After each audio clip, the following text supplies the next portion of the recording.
Мынау Сливанын жапайсы. Бирок адамдардын арасында дагы сонун жүрүп, дос болуп, агайыны болуп жүрүп, кокустан жапайы болуп келе турган адамдар бар да. Булар кокустан чыга калат үчүн жапайы болуп. Кээ бирөөлөр өлүк доска айланып алат. Жапайы адамдар кандай? Минген машинаң менен мактанба. Минген машинаң менен мактанба. Бул машина жетип болбой турган нерсе эмес да. Жакшыраак эркек, жакшыраак бир жыл аракет кылса, сонун жакшыраак машинага жетип алат оңой эле. Кореяга барсаңыз, Сеулда машиналардын мүрзөсү бар. Биз көргөнүбүздө колуңуздан келсе алып кетиңиз деп жазып койгон машиналарга. 2000-3000 доллар сонун машиналар, а? Айтайын дегеним, бул жетип болбой турган нерсе эмес.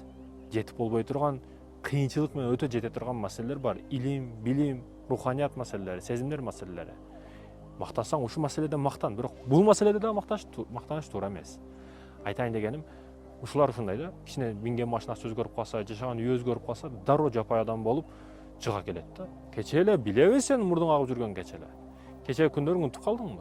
Бүгүн өзүнчө эле эч кимге сөз бербей, тырнак үстүнөн басат да. Адамдарды сөмөй менен мынтип көрсөтүп калган.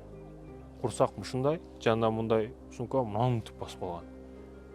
Теке билдемби? Кеккейип баспа, жөнөкөй бол. Кечеги күнүңдү унутпа. Кайра кечеги күндөн дагы төмөнүрөөк күнгө түшүрүп койгон Аллах Таала өлбөйт. Адамдардын үстүнөн кеккейбеген, күлбөгөн. Өзгөчөлүгү 4 дос биригет, лохураак иши жүрүшпөй калган баланын үстүнөн күлүп отура берет да. Мунуңар туура эмес. Чайканада отурасың сартаң кечке.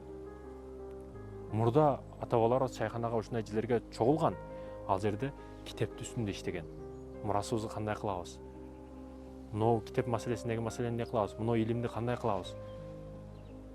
Урпактарга эмне өткөзүп беребиз? Ошол маселелерди чечүү жери бул чайкана болгон. Аш жеш максатында барган эмес. Бүгүнкү сартаң кечке аш жейт, чайын ичет, бирок бир илим тууралуу маселе жок.